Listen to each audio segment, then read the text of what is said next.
Los 9 dones del Espíritu, don de sabiduría, primer don, sexta y última parte.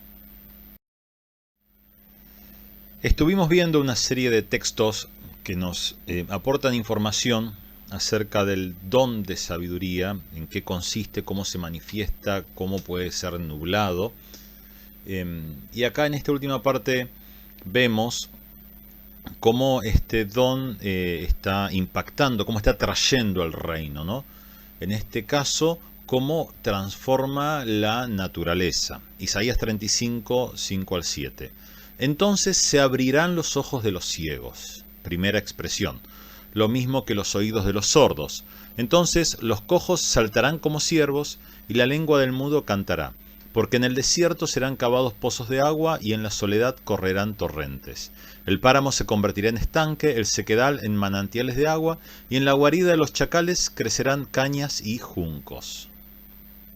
Abrirse los ojos, ver en el mundo espiritual, sabiduría. Isaías 35, 8 al 10. Y habrá allí calzada y camino, el cual será llamado camino de santidad. No pasará por allí ningún impuro, sino que él mismo estará con ellos. El que ande por este camino, por torpe que sea, no se extraviará. No habrá allí león ni fiera subirán por él, ni allí se encontrarán para que caminen los redimidos. Y los redimidos por Jehová volverán a Sión con alegría, y habrá gozo perpetuo sobre sus cabezas. Tendrán gozo y alegría, y huirán la tristeza y el gemido. El sentido en el camino de los justos hacia su propósito. Y en el camino de los justos, justamente, hay un camino. Se ve el camino. La palabra hebrea, maslul, quiere decir carretera, también derek, camino en sentido literal o figurado, ¿no?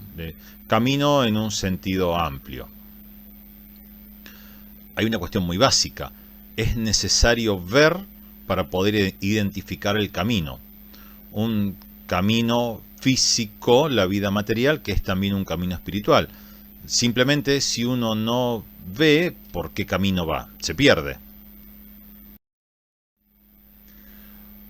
Puede ser un lugar donde no hay nada. Digo, estoy hablando en sentido tanto material como espiritual. Un lugar donde no hay nada, no hay camino y no... El que no tiene el sentido desarrollado en ese lugar donde no hay nada, no va a ver nada, porque justamente no está viendo el camino que Dios ha diseñado allí. En cambio, puede ser un lugar maravilloso para el que ve, porque discierne el camino amplio tanto en lo material y lo físico como en lo espiritual. Una senda de sucesos y lugares que está impregnada de propósito y sentido, para acercarlo cada vez más a Dios y para traer su reino a esta tierra. ¿Por dónde sigue el camino? ¿Por dónde voy? ¿Dónde doy el próximo paso? Bueno, la sabiduría que nos permite ver, el mover espiritual, también nos permite ver ese camino a seguir. Los fieles son protegidos en relación con este sentido. Salmo 91, 3 al 6. El Señor te librará de las trampas del cazador. Y luego sigue mencionando. La bendición de ver espiritualmente es que podemos ver también las trampas espirituales, naturales, y escapar de ellas. Una trampa se pone escondida, obviamente. La idea de una trampa es que no sea vista. Pero cuando nosotros podemos ver espiritualmente, la luz del Señor nos hace ver esas trampas escondidas. Si no pudiéramos ver, sería muy difícil para el Espíritu hacernos entender y terminaríamos cayendo. Muchas veces los cristianos somos guiados de esa manera, de pozo en pozo. Salimos de un pozo, caminamos un trecho, caemos en otro pozo, salimos de ese otro pozo con dificultad, caminamos otro trecho, caemos en otro pozo, y así sucesivamente. Pero el problema no es que la vida cristiana se supone que sea de pozo en pozo. Sí, sin duda hay luchas, pero el problema es que no estamos viendo y estamos cayendo en pozos donde no deberíamos caer. Proverbios 22:3. El que es astuto ve el peligro y se esconde. El que es ingenuo sigue adelante y es afectado. Justamente el que es astuto es el que tiene el sentido de la sabiduría despierto, que puede ver. El que es ingenuo no lo tiene despierto, sigue adelante y termina sufriendo el daño. Cuando los fieles tienen activado este sentido espiritual, alcanzan una dimensión de victoria, de conquista, las conquistas para el reino. Hebreos 11, 33, 34. Que por la fe, dice, conquistaron reinos, impartieron justicia, alcanzaron promesas, taparon bocas de leones, apagaron fuegos impetuosos, escaparon del filo de la espada, sacaron fuerzas de flaqueza, llegaron a ser poderosos en batalla y pusieron en fuga a ejércitos extranjeros.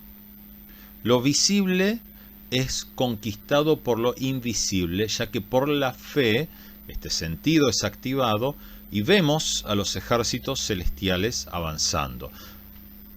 La imagen clarísima acá es la de Eliseo, cuando se ve rodeado de los ejércitos asirios, porque él le informaba al rey de Israel por dónde le habían tendido emboscadas, ¿no? Él era los ojos, él sí tenía desarrollado el sentido de la sabiduría y por lo tanto era los ojos del rey, le decía no vayas por acá, no vayas por allá.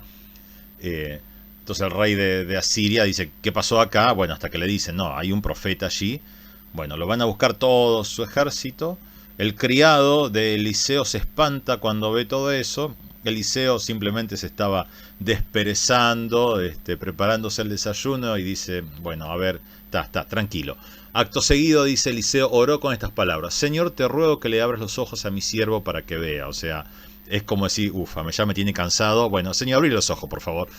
El Señor abrió los ojos del criado y éste miró a su alrededor y vio que en torno a Eliseo el monte estaba lleno de gente de a caballo y de carros de fuego. Eliseo estaba viendo la dimensión espiritual, los ángeles, los guerreros del Señor. Y por eso conquistaron reinos. ¿Por qué? Porque pudieron ver a estos ejércitos celestiales que estaban avanzando. No es tanto que la fe alcanza porque la fe me transforma en una especie de Superman todopoderoso. No, sino que la fe ve los diseños de Dios y ve los ejércitos de Dios, y cuando yo veo esos ejércitos de Dios, entonces ahí puedo avanzar. Proverbios 21-22. El sabio conquista la ciudad más protegida y derriba la fortaleza más confiable. El sabio, la sabiduría, ver victoria, conquistar reinos. Esas conquistas imposibles solo pueden ocurrir cuando, además de haber un propósito divino, a ver, vamos a partir de esta base, no estamos hablando de que yo conquisto lo que a mí se me da la gana conquistar, no, eso así no funciona el reino de Dios. Conquisto cuando hay una palabra de Dios para conquistar, pero además de la palabra de Dios, podemos ver a Dios avanzando por delante nuestro con sus ejércitos. Entonces, humanamente se ven una dimensión de ejército, pero espiritualmente hay algo mucho mayor. Segunda de Samuel 5, 23, 25. Entonces David consultó al Señor y el Señor le dijo, no ataques de frente, rodéalos y atácalos frente a los árboles de bálsamo. Atácalos cuando oigas sobre las copas de los árboles un ruido como de un ejército en marcha, porque el Señor se pondrá en la vanguardia y herirá de muerte al ejército filisteo. David hizo lo que el Señor le ordenó e hirió de muerte a los filisteos desde Geba hasta Geser. Bien, David peleó, pero David había visto que había un ejército de ángeles que estaba peleando a su favor, que los estaba usando a ellos para pelear, ¿no? Entonces aquí tenemos la visión espiritual unida a la sabiduría de la estrategia que tenía que desarrollar. Muy bien, y así hemos terminado con esta sexta y última parte en relación con el primero de los dones del Espíritu, que es el don de sabiduría.